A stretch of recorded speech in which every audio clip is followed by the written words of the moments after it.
Schedule. I think we're live. Hello, I'm Clark Farley. And I'm Denise Fazzaro. We are coming to you live from the Westerly, Rhode Island office of Randall Realtors. I trust we're coming live. We are live. All right. We invite you to spend a little time as we share our insights and experiences, tips and tactics acquired over quite a few years. Our goal, help you become a better buyer and a skilled seller. Yes, what she said. You want to click on the comment thing? Oh. Wow. Yeah. Okay. Oh, okay. Hey, listen, we were talking at this stage of the process, those of you who have been with us previous briefings, we're talking all about how many changes, big changes tonight. We have what we hope is better audio. Mm-hmm. It is one of those ring light things like you see on TV behind the camera. So we're kind of excited, as you can tell by my voice. Well, the light isn't creating the audio. We have a new microphone and we have a light.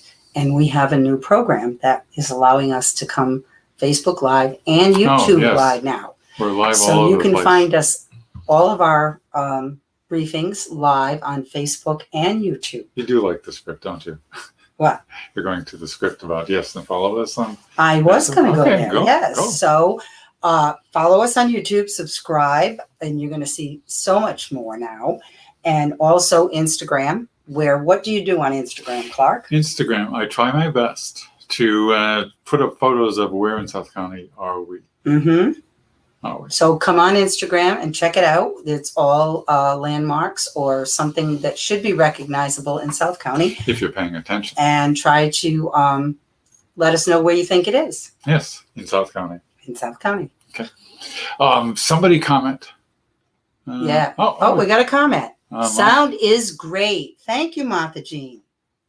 Okay, so it seems to be working. Now we have a problem since we didn't prepare anything in the way of a normal script. So this is going to be pretty much. Well, we did want to touch base on what some of the things that might have been missed weren't heard last. You did, because I said everything I wanted to say last Yeah, week. but nobody heard what you said. Yeah. Sometimes that's not the worst thing. Well, you know. So we did talk last week about the market that we're in now. It's like a kid with a new. Look at that. Manny said the audio and picture quality is the best to date. Great job. Thank you. Okay. So the last week we talked about sellers in this new exceptional market, and it is a seller's market. And we are going to touch a little bit this week on buyers too, right? Yeah. In the same market. Yeah. Well, what do you want to talk about, Clark? No, what kind of things now that people can hear us, and we will have graphic kind of stuff that we'll be able to do. We should be able to display stats and things like that. And I know that's exciting to you, the statistics, but I kind of like it, and so I'm very psyched up. Yeah, this new program is going to allow us to do quite a few things. As you can see on the bottom of the screen is our email address and our phone numbers. Yeah, scrolling. Yeah, scrolling at the bottom, our names, so you don't forget who we are or which one we are, because Clark had me put them in order, so I hope that's the way you see us. Our Randall Realtors logo is up there too, so we were able to get rid of that thing back here. So that's a great thing. Plus, we don't have a single, what are you saying? What are you saying? What?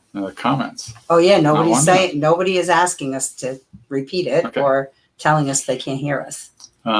So that's a good thing. And so then when.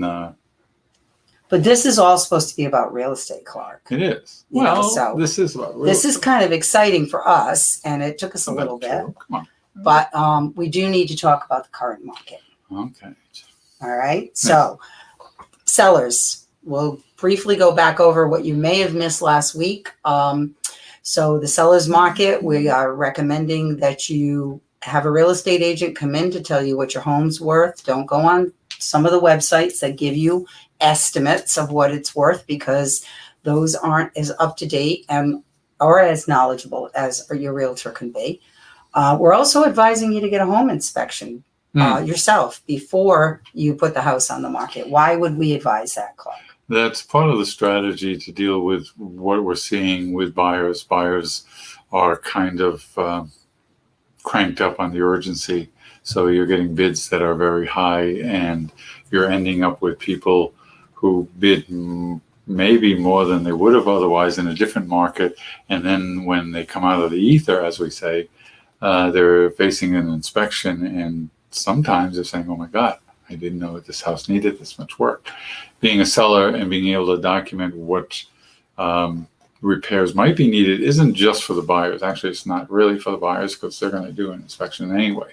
It's for the seller to be in a position, oh, okay, I've got an opinion that says new radiators would cost $3,000, things like that. It prepares you for negotiations. Exactly. I was at a listing appointment today, and I did recommend that to my sellers, and they thought it was a great idea because, right now people are paying well over assessment, well over asking price in some cases. And then the seller feels great about the number they're getting. And then if something does show up in the inspection, like, a furnace or septic system or something big, they're kind of surprised. Yeah. And, so this way they know if there is an issue, they can either take care of it before, offer credit for it, or disclose it. Which usually will take it out of the running. You just reminded me. I get to say all of the things I said last week. Yes. Because nobody heard them. Because the example of the only thing out of what I said last week that means anything would be the story about getting into a highest and best with a buyer. And a couple of months later, when it finally closed, she called me and said, hey, how come they got a house less than what we bid for, because we were all doing highest and best. And as the story unfolded, it was they originally had bid and went into contract at a much higher price than we were. But then they got into the inspections and negotiated the price down to below what we had bid. And that's not so much about the numbers as the fact that I remember the house, and I remember walking by the furnace, and I remember thinking to myself, what a paperweight that thing is, because it was like all rusted solid.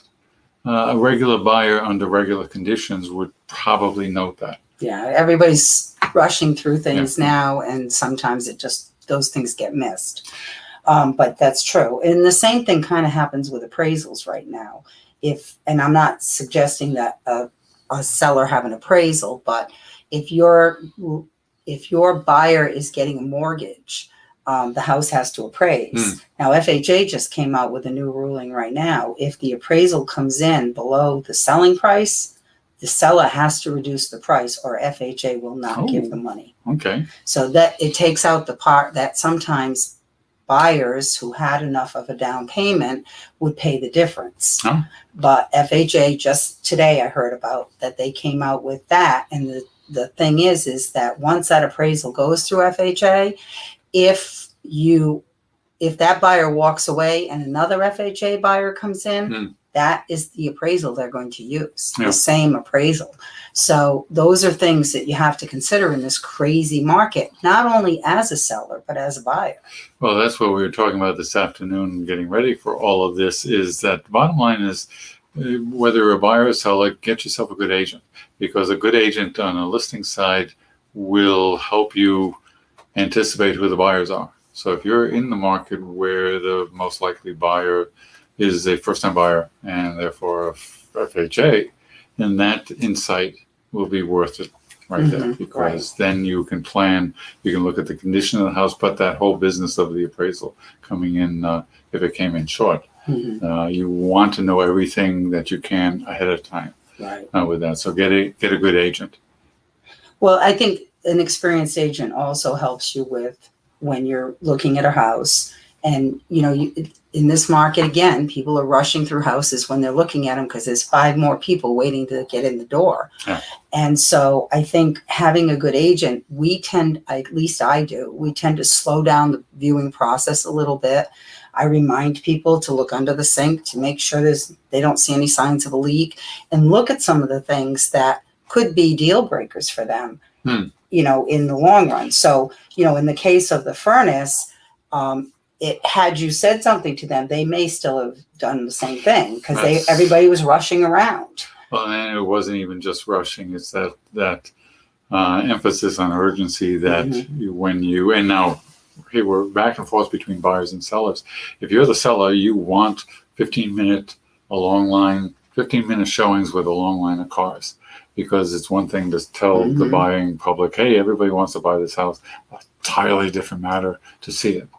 So they're kind of, unfortunately for the buyers, they're kind of in the frame of mind that lets them overlook stuff. Well, a lot of them too have put in offers previously, been outbid, or didn't get, just didn't get it for whatever reason, when maybe they had a mortgage and the other person was cash, whatever. But it's giving them a big sense of urgency.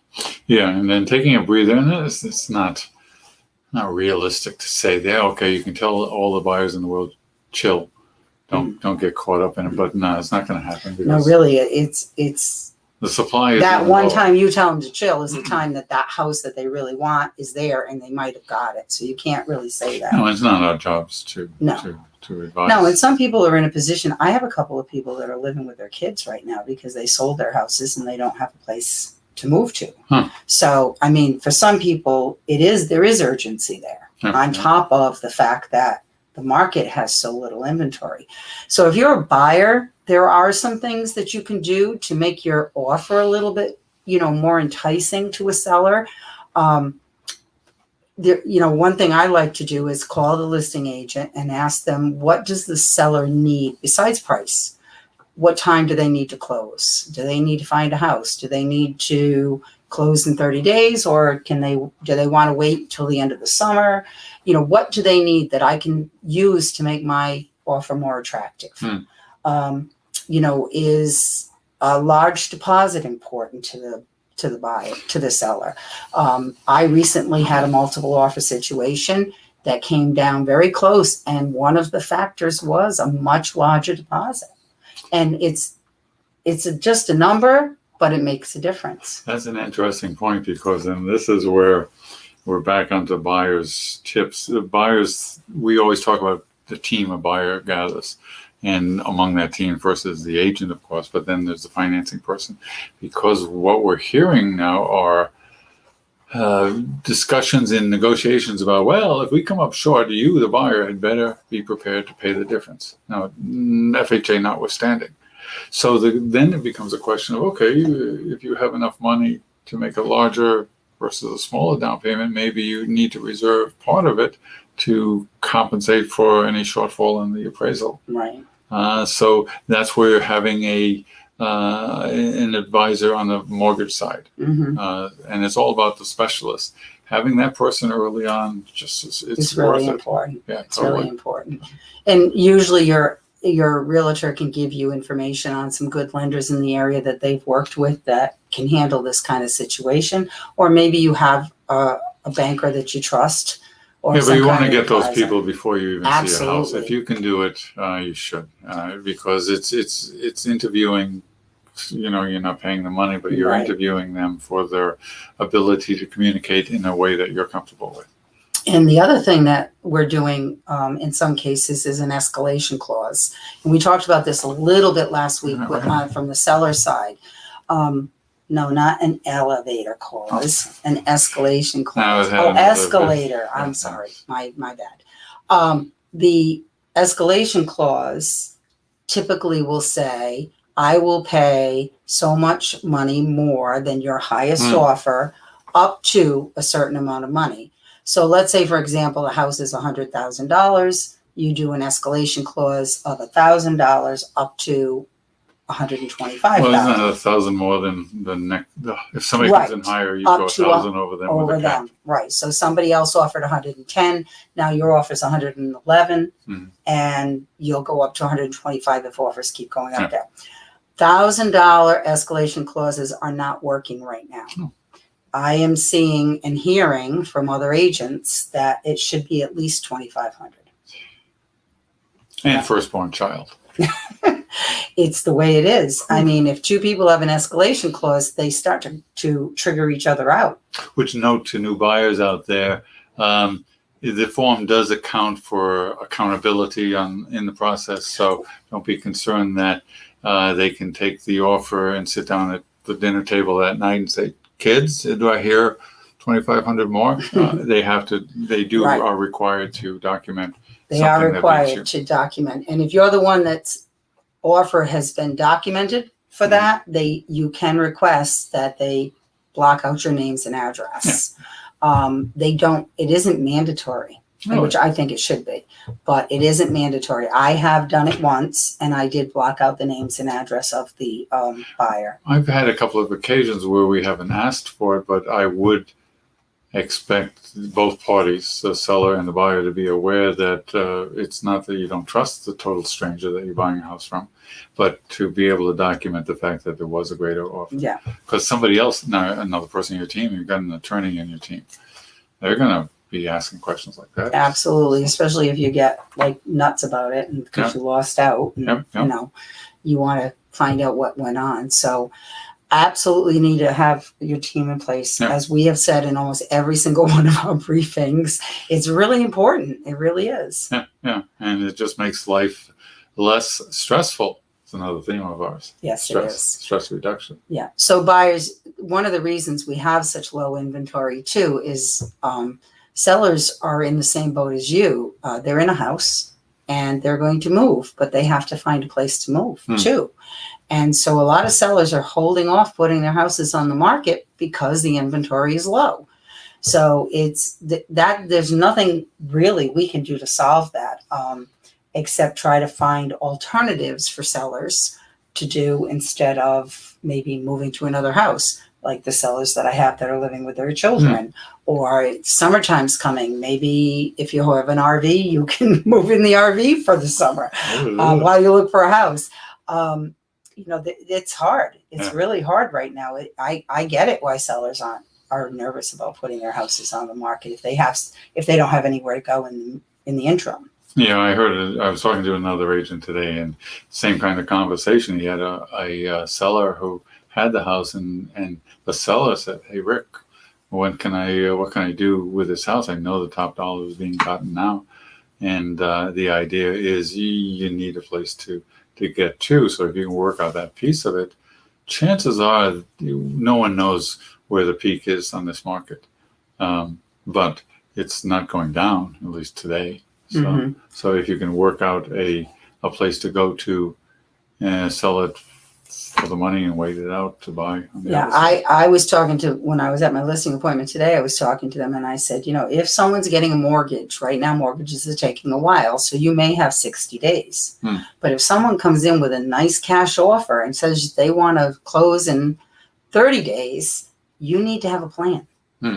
So that is, you know, one of the reasons, buyers, that we're not seeing sellers come on the market, because they don't have a plan and they've thought about it, but they really don't know where they're going to go. And I think that that's another piece of what we talked about. We'll return to visit on the topic of the odd situations you find in negotiations these days with hyper offer prices, but the value of terms and conditions, and that will fit into a couple of other briefings. But it's all about it used to be cash was king was the saying, but there's a reason to be not taking that to heart if you have multiple offers, right? Because it's about realistic. Yeah, it's hard though, because with a lot of times with cash, you don't have to worry about an appraisal. I've had offers coming in where they're waiving inspections, which I would not advise.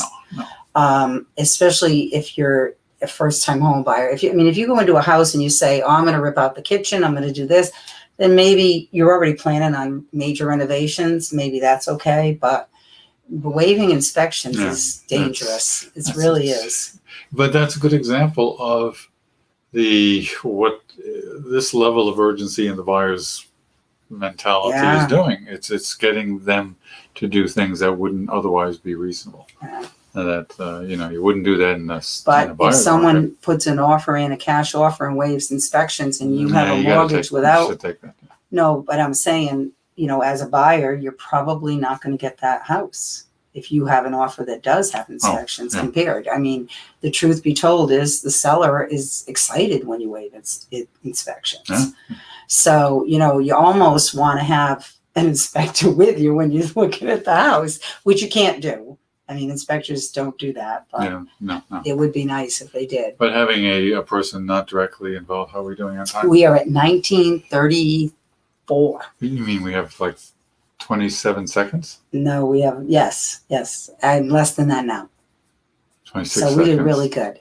Jeff and Dean did that on Beverly Hillbillies. All right. The watch. Mm-hmm. It's a joke. We need to finish For because old I don't people. want to go over. Because I Okay. think we shut down on one of the Oh, websites only allows good us to point. go so often over. So Go ahead. you go. No, you go first. Please let us know what you think Yeah. about this.